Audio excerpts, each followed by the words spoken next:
Imagine something the size of a football field, now make it invisible. Not invisible in the metaphorical sense. Not invisible in the way politicians use the word. Invisible in the way that costs 40 years of engineering, $2 billion per copy, and the combined classified knowledge of the most advanced aerospace program ever funded by a single government.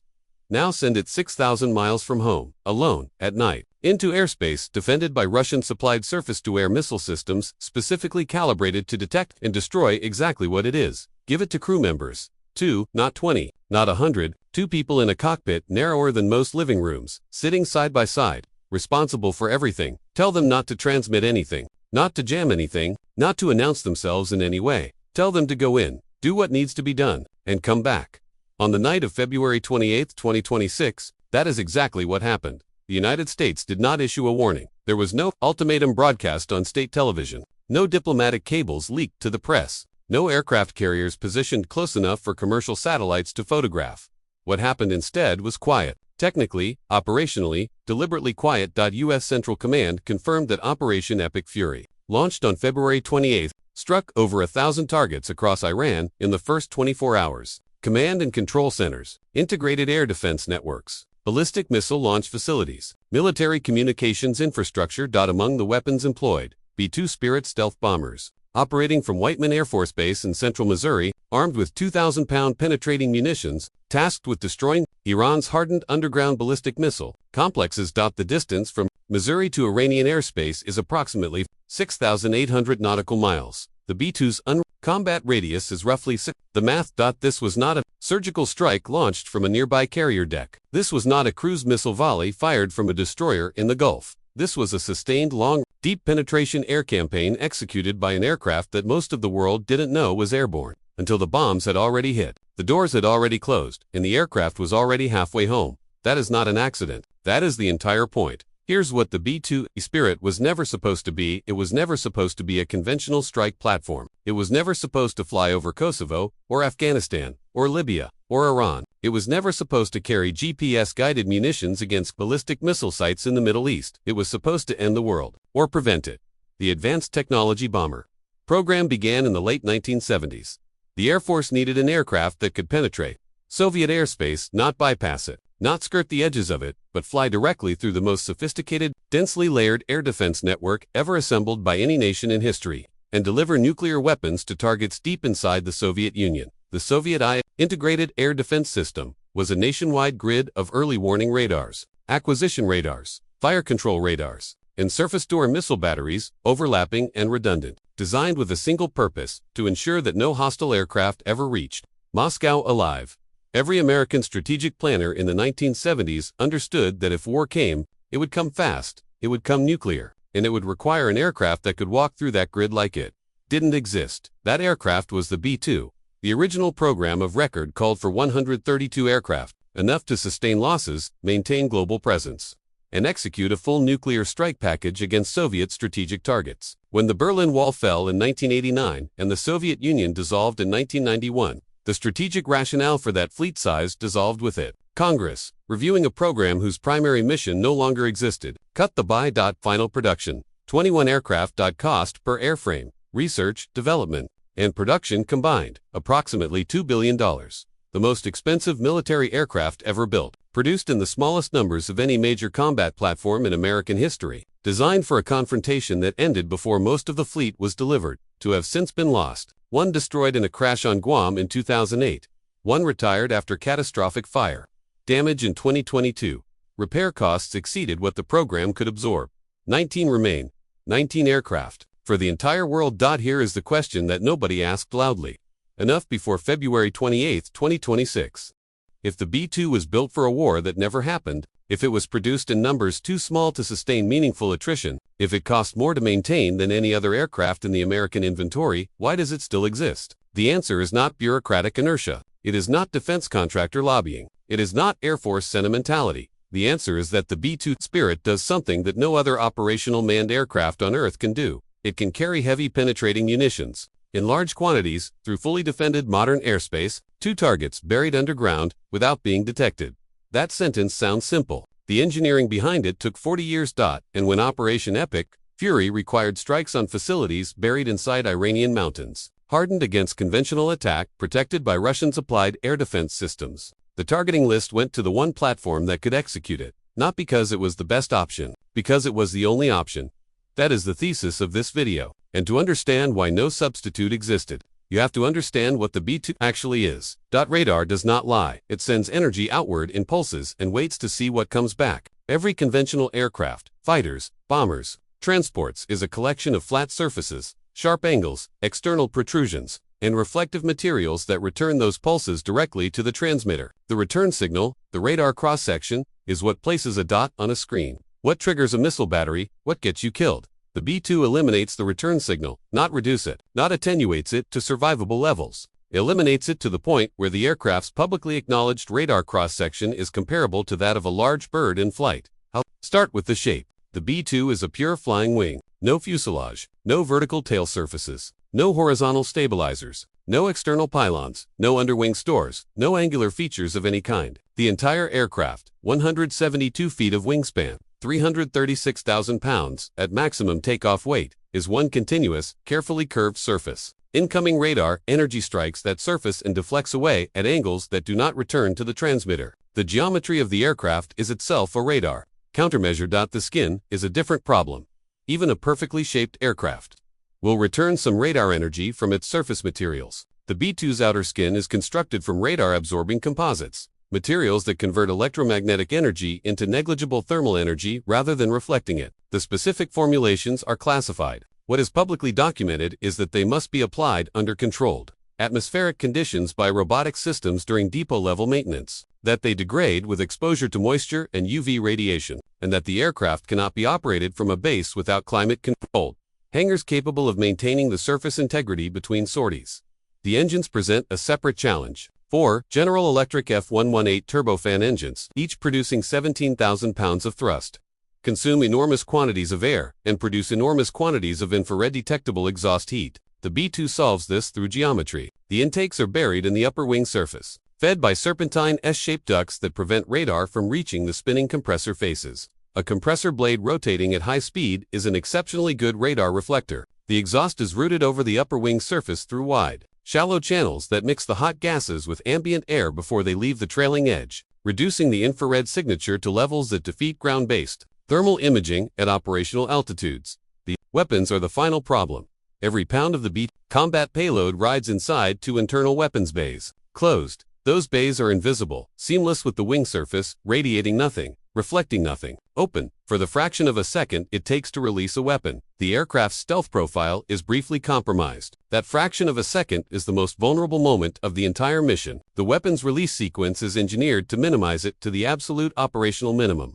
One more capability that almost never receives public attention. The B-2 does not jam enemy radar. Jamming requires transmitting electromagnetic energy, and transmitting electromagnetic energy can be detected, located, and targeted. Instead, the aircraft carries a passive electronic warfare suite, sensors that receive and analyze radar emissions without broadcasting anything in response. That system builds a real-time map of every emitter in the threat environment, frequencies, power levels, scan patterns, coverage sectors. It identifies the seams in the enemy air defense network, the gaps between radar fans, the blind spots created by terrain masking, the areas where overlapping systems create interference nulls that reduce detection probability. The B-2 doesn't fight its way through. It finds the door that nobody knew was open and walks through it.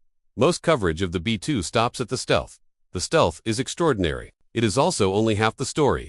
Getting the aircraft from Missouri to Iran requires crossing approximately 6,800 nautical miles of ocean and airspace. The B-2's unrefueled combat range is approximately 6,000 nautical miles. The gap between those two numbers is not a footnote. It is a logistical operation involving dozens of support aircraft, precise coordination across multiple theaters, and a choreography of aerial refueling that has to work perfectly every single time. The B-2 cannot land and refuel. There is no forward operating base close enough. No Allied airfield sufficiently secure. No staging location that wouldn't compromise the operational security of a mission whose entire value depends on surprise. So the tankers come to the aircraft. The Boeing KC-46 Pegasus, the Air Force's current generation aerial refueling platform, operates at altitudes and speeds compatible with the B-2. Multiple tankers must be along the route, outbound legs over the Atlantic, holding patterns over the Mediterranean, recovery tracks over the Gulf coordinated to intercept the bombers at precise points along a trajectory. that cannot deviate significantly, without disrupting the timing of every subsequent rendezvous. The documented precedent is the 2017 Libya operation, to be 2S, 108 precision-guided munitions, 34 hours airborne, 15 separate aerial refueling contacts. That mission validated every logistical procedure the Air Force needed for a transoceanic penetration strike. The tanker choreography, the crew rest management protocols, the weapons sequencing, the communication blackout procedures. When Epic Fury was planned, the playbook wasn't theoretical. It had been flown. Open source flight tracking data and intercepted air traffic control, communications, not official military releases, identified for B-2 sorties using the Pro 41 through Pro 44, operating over the Eastern Atlantic on the relevant timeline, with KC-46 tanker contacts consistent with transoceanic mission profiles. The Department of Defense has not confirmed these specific details. The operational pattern is consistent with everything the Air Force has publicly documented about how these missions are executed. For aircraft, 30-plus hours, across an ocean and into defended airspace and back. Nobody announced they were leaving. Put yourself in the left seat. Take off from Whiteman, with somewhere around 0200 local time. Missouri farmland fell away beneath you in the dark, flat and featureless, then gone. The aircraft climbed to cruise altitude in minutes. By the time civilian America was waking up for its morning commute, you were already over the open ocean. The cockpit of the B-2 is not what people imagine when they imagine a bomber cockpit. It is narrow. 2 crew members, pilot and mission commander, sit side by side in ejection seats separated by a center console dense with displays and controls. There is no gunner station, no bombardier compartment, no crew positions further aft. Just the 2 of you, surrounded by glass cockpit displays, in a space roughly the dimensions of a compact car interior, responsible for 336,000 pounds of aircraft and everything it carries. Behind the seats, there is a small rest area, enough space for one crew member to recline while the other maintains watch. Rest is a clinical term for what happens there.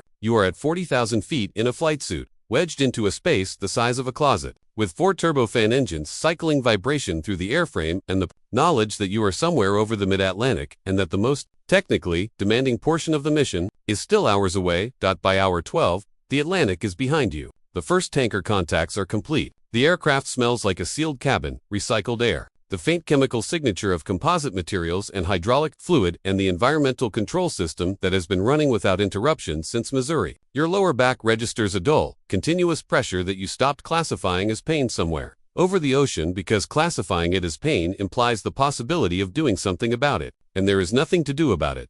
Then the defensive management system changes. Iranian radar emissions appear on the display. Early warning systems operating in L-band. Acquisition radars, scanning and fire control radars, the ones that talk directly to missile batteries, appear at the edges of the threat picture. Each emission is cataloged, analyzed, and plotted against the pre-emission intelligence picture built from weeks of collection by intelligence satellites, signals intelligence, aircraft, and cyber-based sensor systems. The gaps are there. The mission planners said they would be. You are flying through them now. Here is what you do not do. You do not transmit. You do not activate any system that emits detectable energy. You do not deviate from the route. You do not communicate with anyone. The aircraft is silent in every electromagnetic dimension. Its radar cross-section, to any Iranian radar operator staring at a screen right now, is the return signature of a large bird, if it registers at all. The target area. The aircraft's synthetic aperture radar activates briefly, in low probability of intercept mode. Power levels and frequencies calculated to fall below the detection threshold of known Iranian electronic warfare systems. Target coordinates are confirmed against the preloaded mission data. GPS guidance feeds continuous updates to the weapon's onboard navigation units. Bomb bay doors open. The duration is fractions of a second. In that fraction, the weapons eject from the internal bay under gravity and the slipstream. Fins deploying, GPS receivers acquiring satellites. Guidance, computers steering the munitions toward coordinates that correspond to reinforced apertures set into the ceilings of underground launch chambers inside Iranian mountain complexes. Doors close. The aircraft is already turning west. The targets, hardened ballistic missile facilities engineered into mountain terrain, featuring overhead launch apertures, reinforced blast doors built directly into the ceiling of subterranean launch bays, equipped with automated rapid loading systems that could raise a ballistic missile to the surface for launch without ever exposing it to open air or satellite observation. U.S. Central Command confirmed the weapons as 2,000-pound bombs. Defense analysts, drawing on publicly documented inventory and target type, assessed them as GBU-31JDAMs, equipped with BLU-109 penetrating warheads, designed to defeat reinforced concrete and hard rock 2 depths exceeding 15 feet per weapon. The objective: close those ceiling doors permanently. Not damage the facilities. Not degrade their operational capacity. Collapse the launch apertures. Seal the missiles inside. Remove the capability entirely. The aircraft continues west, February 28, 2026. Was not the first time this aircraft proved what it could do.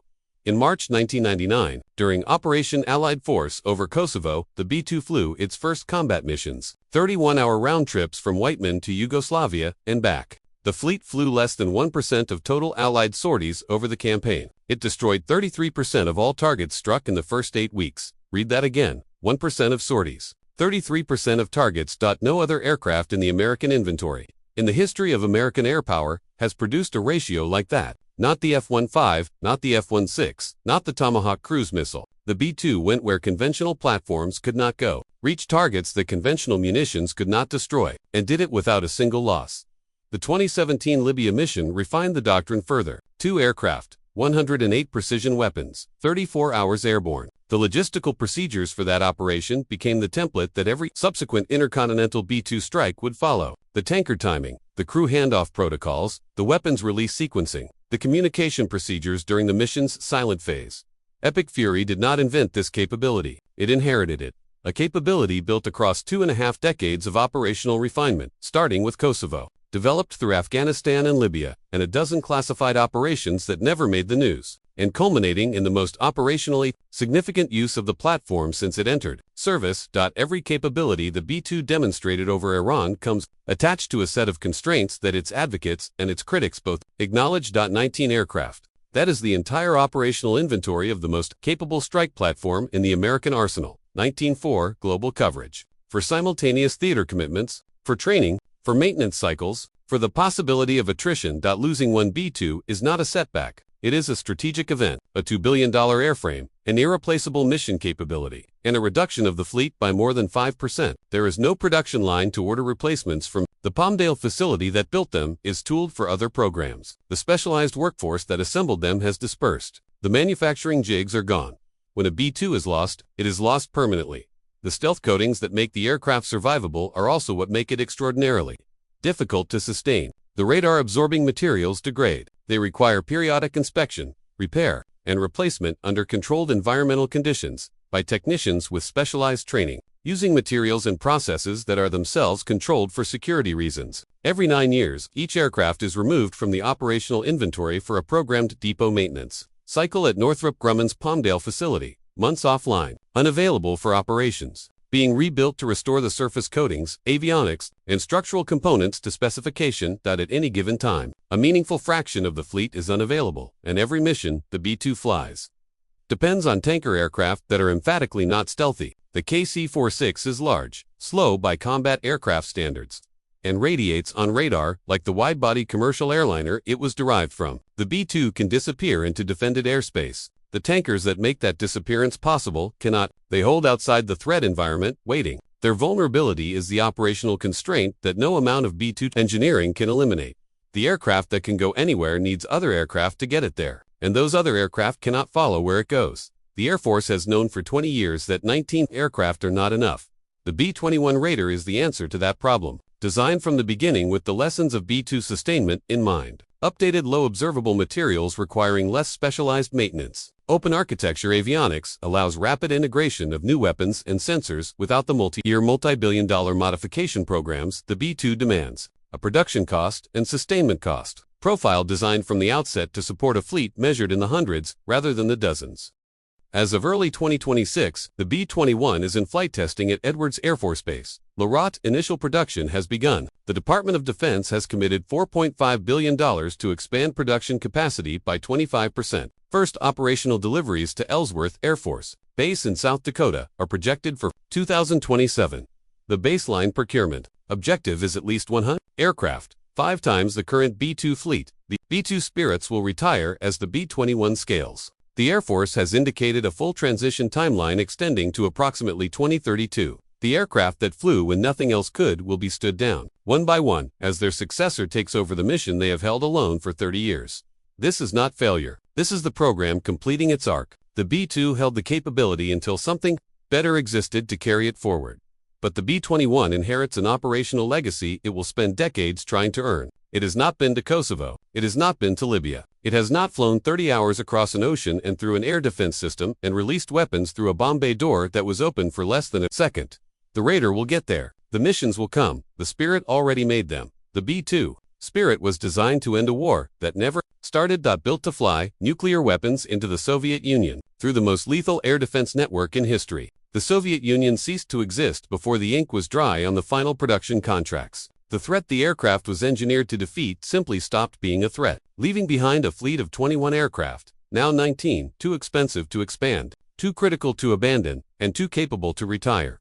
For 37 years, it remained the answer to a question that kept changing: Kosovo, Afghanistan, Libya, Iran. Every time the target was hardened, defended, buried, or beyond reach of everything else, the targeting list came back to the same platform, not because planners were sentimental, because nothing else could do it.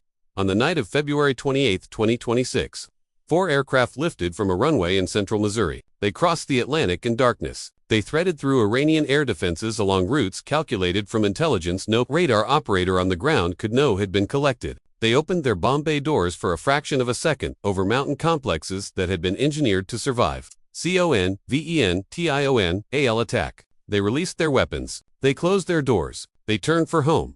No press conference named the crews. No ceremony awaited them on the runway at Whiteman. They stepped out of cockpits they had occupied for more than 30 hours, on a base surrounded by Missouri farmland, in the middle of the country. Far from anything that looked like a front line, the world found out what had happened from a Central Command press release. The aircraft that did it were already parked in their climate-controlled hangars, surface coatings being inspected, maintenance logs being updated. The next mission is being planned. Ghosts don't take bows, they just disappear.